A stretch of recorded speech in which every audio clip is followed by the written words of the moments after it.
23 minutos de la tarde y vamos a conversar de inmediato con José González, economista managing partner de GCG Advisor, especializado en análisis social, planificación, gerencia de proyectos de desarrollo, desarrollo rural, investigación socioeconómica y cooperación internacional, porque bueno, el estado actual de las relaciones comerciales entre China y Estados Unidos y su impacto integral en las economías latinoamericanas es complejo y es también multifacético, con implicancias significativas en el crecimiento económico, los patrones comerciales y los flujos de inversión de la región. Y precisamente para hablar y hacer, pues, digamos, una investigación en profundidad acerca del pulso comercial entre China y Estados Unidos y su impacto en nuestra región, en Latinoamérica, le damos la bienvenida a José González. José, un placer saludarte, bienvenido a Agenda Éxitos.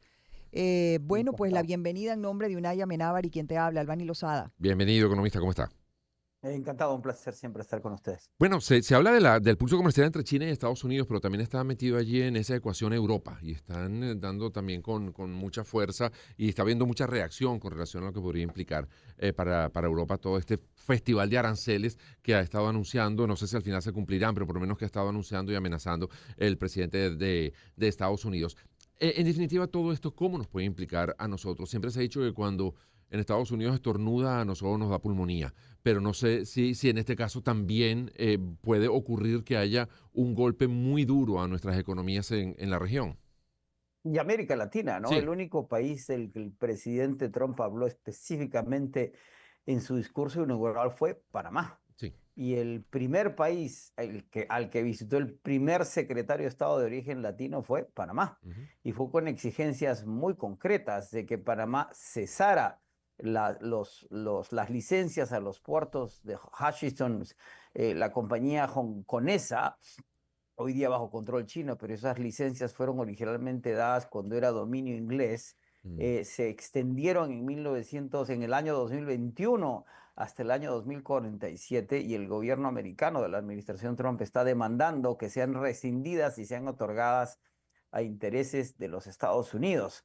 Ah, Recordemos, por otro lado, que el 1 de febrero la administración Trump declaró un aumento de tarifas generalizado a México y Canadá del 25%, Sí. que condicionado a que se suspendiera el tráfico de fentanilo, fueron suspendidas por 30 días, 48 horas después. De ahí vinieron las de China, 10%, a las que ha contestado China con 15% Mm. selectivas. Acaban de ser anunciadas a ser aplicadas en un mes tarifas del 25% al aluminio y al acero europeo, pero incluyen nuevamente a Canadá y México, y hay una orden ejecutiva de la administración Trump que señala una revisión completa de todas las balanzas comerciales de los Estados Unidos con el resto del mundo, y aquellas que sean negativas para los Estados Unidos tendrían tarifas y barreras arancelarias de distinto tipo para balancear Ujú.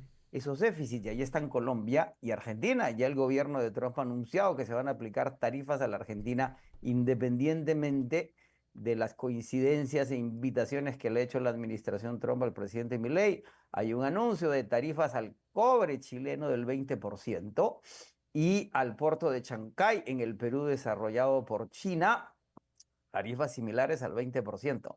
Digamos, esta guerra de las tarifas, que ya es una guerra, Europa ha Ujú. contestado que va a responder a las tarifas al aluminio y al acero europeo con tarifas selectivas. Ya lo hicieron en la primera administración Trump, por ejemplo, le pusieron tarifas a las motocicletas Harley Davidson y a los Blue Jeans Levis que Ujú. podrían retornar.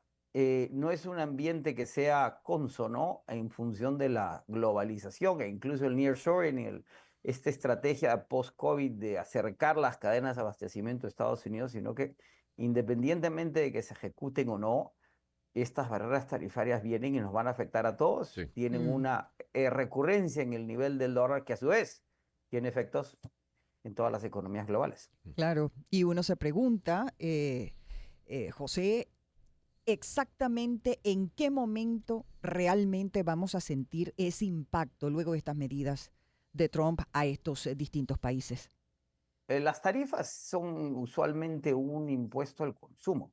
se solían utilizarse, creo, para eso la Organización Mundial del Comercio, para dirimir desacuerdos en comercio exterior y tarifarios cuando se daba lo que se llama el dumping. Cuando un país vende a otro país un bien por debajo del costo para ganar participación de mercado, se ponían tarifas para balancear los precios y acabar con esa competencia desleal. La administración Trump está utilizando las tarifas como una suerte de mecanismo de extorsión, de negociación a la fuerza. Es decir, te pongo tarifas si es que no haces A, B o C, que no tiene necesariamente nada que ver con el bien intercambiado.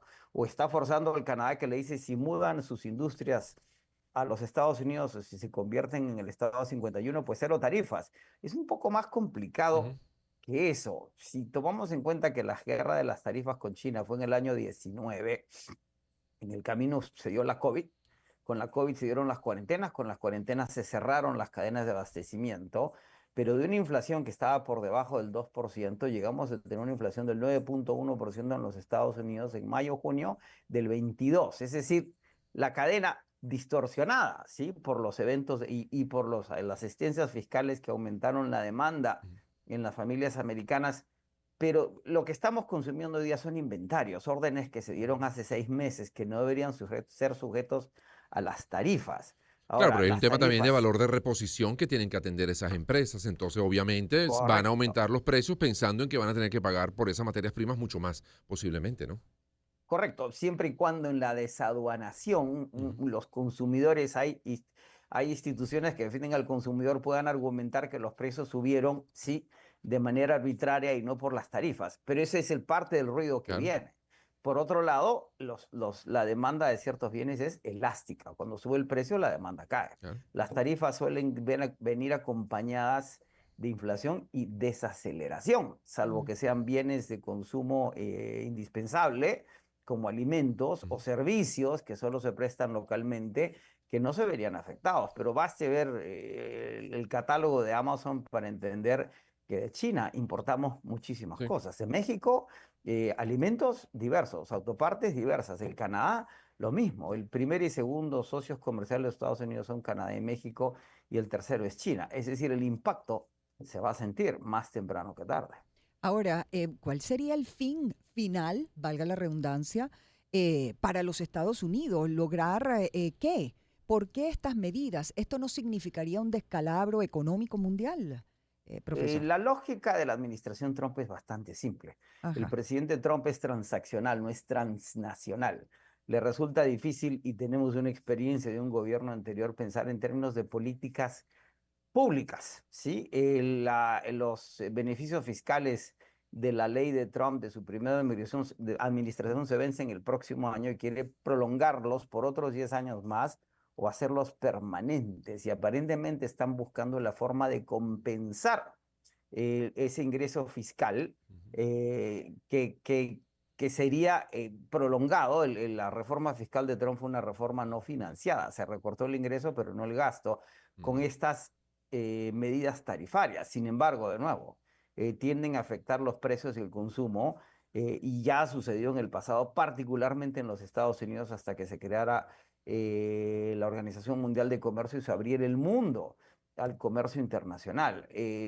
Tales medidas no necesariamente funcionarían como el presidente aspira. Y lo otro que está buscando es que ciertas industrias se muevan de vuelta a los Estados Unidos o se reconstituyan desde los Estados Unidos.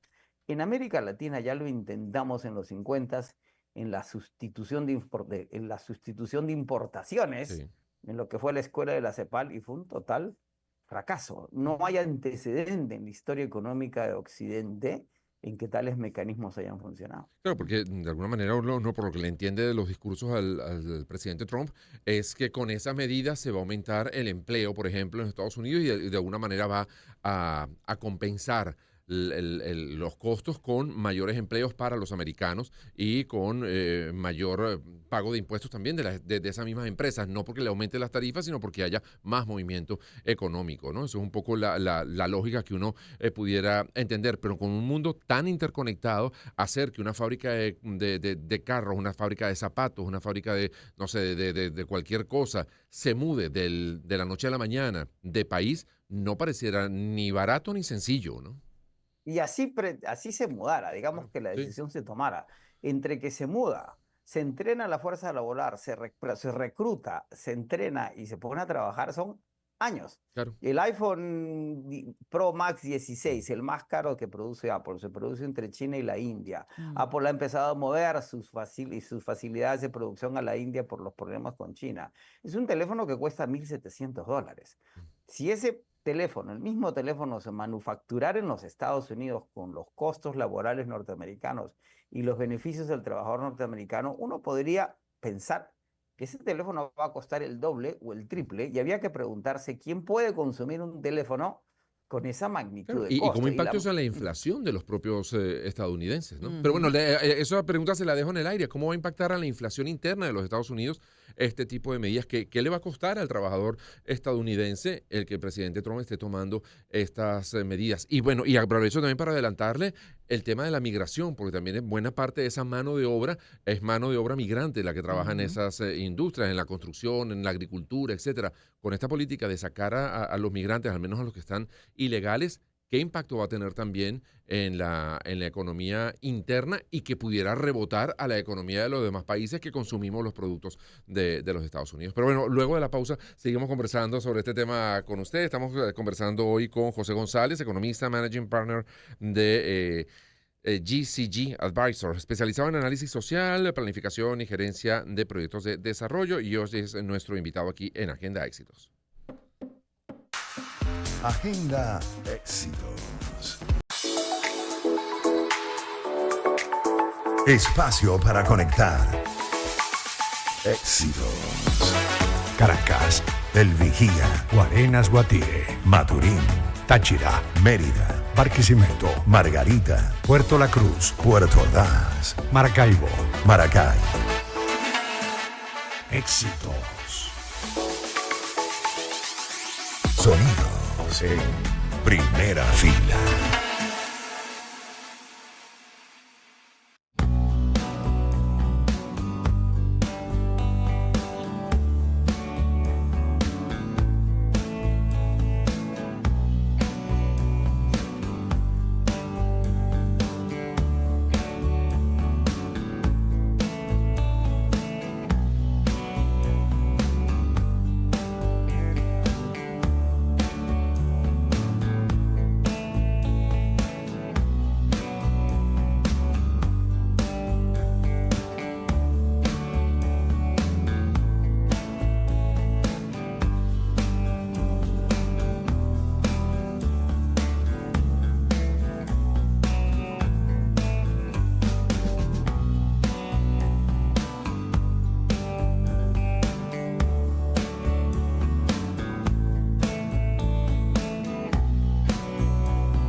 Espacio para conectar.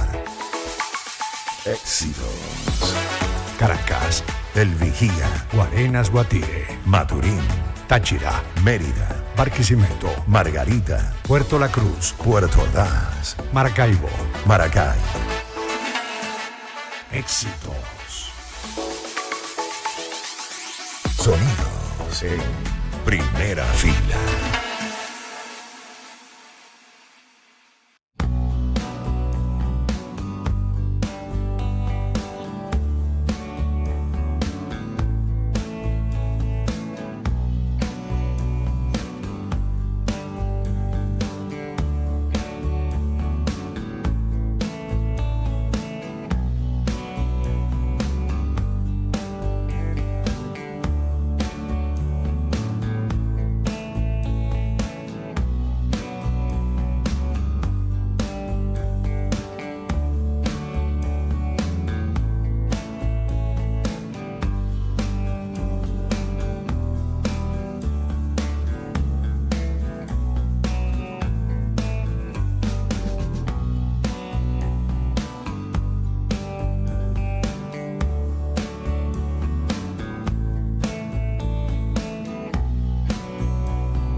Y a las 3:43 de la tarde les hablo de JJ Import Corp. ¿Y por qué siempre me gusta recordarte que a la hora de decidirte por una compañía de envíos internacionales puerta a puerta, elijas a JJ Import Corp? Bueno, porque en JJ Import Corp te ofrecemos la seguridad y confiabilidad que estás buscando y mereces en tus envíos internacionales desde los Estados Unidos hasta Venezuela, cualquier estado de nuestro país. Por eso te invito a que descubras, por ejemplo, la rapidez y seguridad de nuestros envíos aéreos con salidas semanales todos los viernes, o si esa carga, esos envíos son más grandes, más pesados, por supuesto nuestros envíos marítimos que salen todos los jueves, sí, una vez a la semana. Y toda la información la consigues en nuestra página web www.jjimportcorp.com, allí con detalles de los servicios que te ofrecemos, y también para tu comodidad te recomiendo que sigas nuestra cuenta en Instagram @JJImportCorp y que recuerdes que durante todo el año somos tu aliado logístico. Agenda Éxitos. El tiempo al ras de las experiencias. Con Albany Lozada y Unay Amenada. Son las 3:44 de la tarde, continuamos con más de Agenda Éxitos y hoy estamos conversando acerca de esta guerra comercial o este pulso comercial entre China y Estados Unidos, pero que se amplía un poco más, ¿no?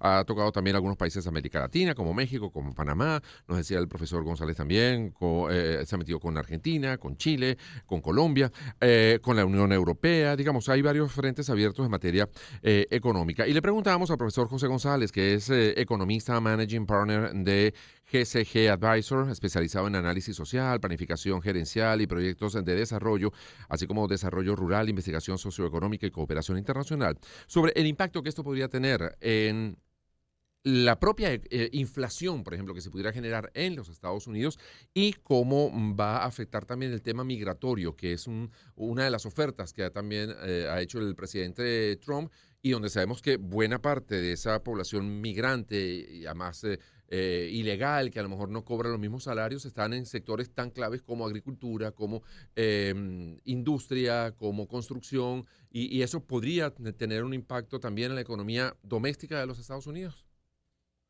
Sin duda, no solo en términos servicios en general. Sí, Cuando uno vive en la isla de Manhattan, en Nueva York, no existen los restaurantes sin los mexicanos, claro. fundamentalmente. En un estado como Carolina del Norte, los crews de construcción son fundamentalmente hondureños. Ujú, Y la Reserva Federal y la Oficina de Presupuesto y el Congreso han reconocido que sin el trabajo irregular, la migración no es ilegal como era hace 30, 40 años en los Estados Unidos antes de la reforma, la amnistía de Ronald Reagan, ujú. sino es irregular por una serie de cambios en la legislación americana. Sí. Y esa inmigración irregular ha contribuido a que la economía norteamericana esté creciendo a tasas hasta el año pasado del 3% y que la inflación como producto de la guerra de las tarifas, las asistencias fiscales y el cierre de la producción china, particularmente durante y después de la COVID, fuera de ese 9.1% de mayo-junio del año 22 a tasas cercanas al 2%, 2.2, 2.4 de septiembre, y que sin embargo han venido subiendo sistemáticamente hasta el 3% del mes pasado, en función de qué, alimentos y alquileres, Ujú. y compra de viviendas que han sido el core de esta inflación que no quiere bajar y que han hecho que la Reserva Federal de los Estados Unidos suspenda los recortes de tasas de interés. Si a eso le sumamos esta guerra tarifaria que puede afectar la presión en los precios y la desaceleración económica, la deportación de trabajadores fundamentalmente latinos. El gobierno de Trump ha dicho que pretende deportar a 10 millones de personas, Oh, 1 millón para empezar. Ya estamos en los miles, todavía no llegamos a las decenas de miles, pero eso está causando gran temor en los trabajadores irregulares que se están cuidando mucho. Es como una tormenta perfecta de una sí. economía global que según el Fondo Monetario Internacional crece, es estable, pero que no tiene el suficiente dinamismo. Mm. Esta tormenta perfecta podría tener efectos negativos en los próximos meses o en los próximos años, más allá de que si se cumplan o no las tarifas en la medida que las expectativas económicas que está generando la administración Trump en los agentes económicos domésticos internacionales son fundamentalmente negativas. Mm. Y la economía entonces, la inflación dentro de la nación norteamericana, ¿qué expectativas hay con respecto a eso? Porque son medidas definitivamente fuertes, crudas, pero probablemente Trump se imagine que eso sí, con el tiempo les va a traer grandes beneficios, pero al mismo tiempo uno de este lado se pregunta, ¿beneficios reales para quiénes? ¿Es solamente un grupo el que se beneficia, empresarios particularmente norteamericanos, o realmente esto es algo que puede volver a ser a América grande, como él tanto lo ha dicho? Si el presidente insiste, no lo hemos visto todavía, está gobernando por proclamas, órdenes ejecutivas y memorándums. Hay que distinguir que en el casi el centenar de medidas anunciadas, el presidente ha preferido hacerlo desde el poder que le confiere su oficina Ujú. a legislar. Y hay que recordar que las proclamas no valen más que aquello que proclaman. Mm. Los memorandos son propuestas como aquella que decidió suspender los desembolsos del gobierno federal por 90 días Ujú. sin darse cuenta que estaban incluidos los beneficios a los veteranos, los beneficios médicos de los jubilados, las pensiones. Se tuvieron que revertir ese memo, tuvieron que retirarlo en 48 horas y las órdenes ejecutivas no pueden contradecir leyes y eso ya está sucediendo Ujú. porque los afectados recurren al Poder Judicial para detener la ejecución de esas órdenes ejecutivas. El presidente está diciendo no legislar porque solo tiene una mayoría de 3 senadores en el Senado y de 5 diputados en la Cámara de Representantes. Dos que va a recuperar porque están en encargos del Ejecutivo y que tienen que nombrarse nuevos diputados al respecto, pero no puede legislar. De Mm. allí que esta intención expresa de continuar el recorte de los impuestos a los sectores de mayor ingreso de las corporaciones pretenda ser reemplazado por estas tarifas. Pero de nuevo, En la administración Biden se dio la ley de los semiconductores. Se está construyendo una planta de semiconductores en Arizona que compita con la de Taiwán. Y sin embargo, no hay suficiente capital humano en el país para emplear a la gente que haga que esa planta funcione. Y tenemos que contratar personal en Taiwán para que trabaje en la planta y entrene americanos que trabajen en la planta en un proceso que va a tomar 15 años. El presidente Trump debería gobernar solamente por 4. Es decir, lo que está haciendo no va a conllevar que esta inflación, que ya está de vuelta en el 3%, llegue a esa meta de la Reserva Federal, que es el 2. Al 3, las tasas de interés no van a bajar, sino que deberían mantenerse y acaso subir. Pero el presidente Trump también quiere que bajen las tasas por edicto y, si no, deshacerse del presidente de la Reserva Federal, cuyo plazo vence el próximo año. Estas medidas, profesor González, pudieran hacer que, por ejemplo, regiones como América Latina sean más atractivas para economías como China, que volteen con más fuerza. Ya tienen fuerte presencia China en América Latina, pero que sea todavía mucho mayor que la que está teniendo hasta ahora, que vayan buscando nuevos mercados o que vayan abriendo nuevos sitios para montar sus plantas de este lado del océano. No sé, ¿eso cómo podría afectarnos? ¿Pudiera América Latina convertirse ahora de nuevo en un espacio deseado por europeos, por chinos, etcétera, para tener aquí las operaciones? Sin duda, y no solo América Latina para China, sino China para América Latina. Sí. El puerto de Chancay, que inauguró el presidente Xi al norte de Lima en noviembre del año pasado, es el puerto asiático más importante en el Pacífico Sur, y según los chinos es un puerto que debería capitalizar el 50% del comercio entre China y América del Sur. Y es un puerto que por su magnitud va a competir con el puerto de Manzanillo en México y el de San Diego en los Estados Unidos, que son los dos puertos más grandes en el Pacífico. Y ya se ha visto mejoría, por ejemplo, en la economía peruana, a raíz Sin duda, de... el Perú está creciendo a tasas del Ok. 3%. Deberíamos crecer, yo soy peruano, a Sí. niveles del 5-7. La minería peruana sigue estableciendo niveles récords. El Economist dice que América Latina, que este es el siglo latinoamericano, porque somos los segundos mayores productores después de China de metales y minerales. Tenemos el 15% de las reservas de petróleo y gas que el mundo necesita para llegar a la transición energética, y somos la despensa del planeta.